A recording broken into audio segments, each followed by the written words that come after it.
Ticket খুঁজতেছিলাম, but ওই মোমেন্টেই আমরা টিকিট পাচ্ছিলাম না। যার ওয়াইফ সে অ্যাটলিস্ট ব্যাক করুক, বাকিরা আমরা পরে টিকিট নিয়ে আমরা আস্তে ব্যাক করবো, কিন্তু সেটাও পাওয়া যাচ্ছিল না।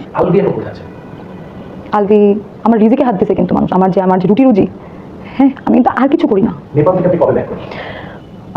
যেদিন এই ইনসিডেন্টটা হয় ওই দিন আমরা টিকিট খুঁজতেছিলাম, বাট ওই মোমেন্টেই আমরা টিকিট পাচ্ছিলাম না। অনেকে বলতেছে যে নেপাল থেকে বাংলাদেশে আসতে বেশি সময় লাগে, সময় বেশি লাগে না, কিন্তু অ্যাটলিস্ট একটা টিকিট লাগে, হ্যাঁ প্লেনে একটা সিট লাগে, তো সেটা পেতে তো হয়, সেটা পাওয়া যাচ্ছিল না। এবং একটা টিকিটও খোঁজা হয়েছে যে অ্যাটলিস্ট আলভি যার ওয়াইফ সে অ্যাটলিস্ট ব্যাক করুক, বাকিরা আমরা পরে টিকিট নিয়ে আমরা আস্তে ব্যাক করবো, কিন্তু সেটাও পাওয়া যাচ্ছিল না। পরে ওই দিনটা আসলে ব্যাক করা যায় নাই। পরের দিন মানে ইনসিডেন্টটার পরের দিন আমাদের সবার টিকিটই কাটা হয়। পরের দিন না, মানে পরের দিনের জন্য টিকিট সবারই কাটা হয়, যখন আমরা বুঝে গেলাম যে আজকে তার টিকিট পাওয়া যাচ্ছে না। পরের দিন টিকিট যেটা ফার্স্টেই যেটা পাওয়া গেছে ওই টিকিট কাটা হয় এবং আমরা পরের দিনই সবাই ব্যাক করি। এবং আলভিরও ব্যাক করার কথা ছিল, ও বোর্ডিং নেওয়া মানে যে প্রসেস থাকে ওগুলো করা হয়েছিল, বাট লাস্ট মোমেন্টে কিছু ইনফরমেশন আসার কারণে আর আসে না। বাট আমরা টিমের বাকিরা যারা ছিলাম, মানে আমরা বাংলাদেশ থেকে বাকিরা যারা ছিলাম সবাই আমরা পরের দিন ব্যাক করেছিলাম। এটা একটা জায়গায় দেখলাম একজন ভুল ইনফরমেশন দিয়েছে, মেবি আমার একটা অডিও আজকে রিলিজ হয়েছে, আমি গতকাল বলেছিলাম, দেখে অনেকে ভাবতেছে আমি 2 তারিখে রিটার্ন করেছি। 2 তারিখে না, আমি 1 তারিখে রিটার্ন করেছি। আচ্ছা, আলভি এক্স্যাক্টলি এখন কোথায় আছে সেটা আমি জানি না। আমি ওকে লাস্ট নেপাল থেকে বিদায় নিয়ে আমরা বের হয়েছি। আলভির সাথে আমার লাস্ট কথা হয়েছে যখন আমরা বিদায় নিচ্ছি, বা ওই মানে এয়ারপোর্টে। তারপর কোনো যোগাযোগ হয়নি? না। আচ্ছা, যখন শুনেছেন যে এরকম একটা ঘটনা আপনিও জড়িয়ে গেছেন, তখন কি একবার ভয় লাগেনি বাংলাদেশে আসতে?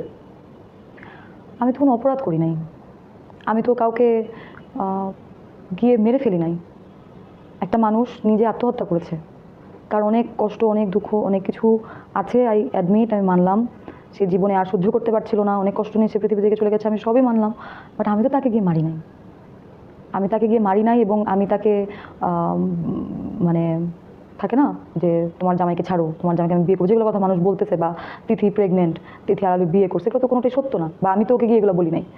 তো আমার তো এখানে কোনো দোষ নাই, আমি কেন মানে ভয় পাবো আসতে? আমার তো এখানে ভয় পাওয়ার কিছু নাই। আচ্ছা, আপনি কি মনে করেন আপনার ক্যারিয়ারে অনেকটাই প্রভাব ফেলবে এই ঘটনাটা? মানে সিচুয়েশনটা এরকম যে আমার ক্যারিয়ারে কী হবে এটা নিয়ে আসলে ভাবতেছি না এখন। আসলে অনেস্টলি স্পিকিং, ক্যারিয়ারে কী হবে, আমার রিজিকে হাত দিছে, কিন্তু মানুষ আমার যে রুটি রুজি, হ্যাঁ আমি কিন্তু আর কিছু করি না, এটা আমার একমাত্র প্রফেশন।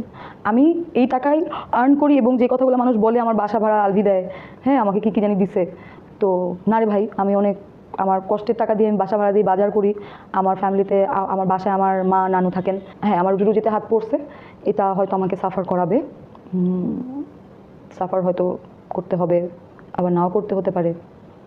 কারণ কাছের মানুষ যারা, অনেকে কাজের জন্য ডেট চায় বা কাজের জন্য কল করে, কাউকেই তো দেখি নাই যে, খুব কম মানুষকে দেখেছি আসলে পাশে দাঁড়াতে। অনেকে হয়তো ভয় পাচ্ছে যে এখন আমার পাশে দাঁড়ালে পরে ফেসে না যায়, কেউ হয়তো আড়ালে সাপোর্ট করছে, হ্যাঁ দূর থেকে বলছে যে তোমার সাথে আছে, তোমার পাশে আছে, তুমি ভেঙে পড়ো না, তোমাকে আমরা চিনি, ওই বিষয়টা আছে।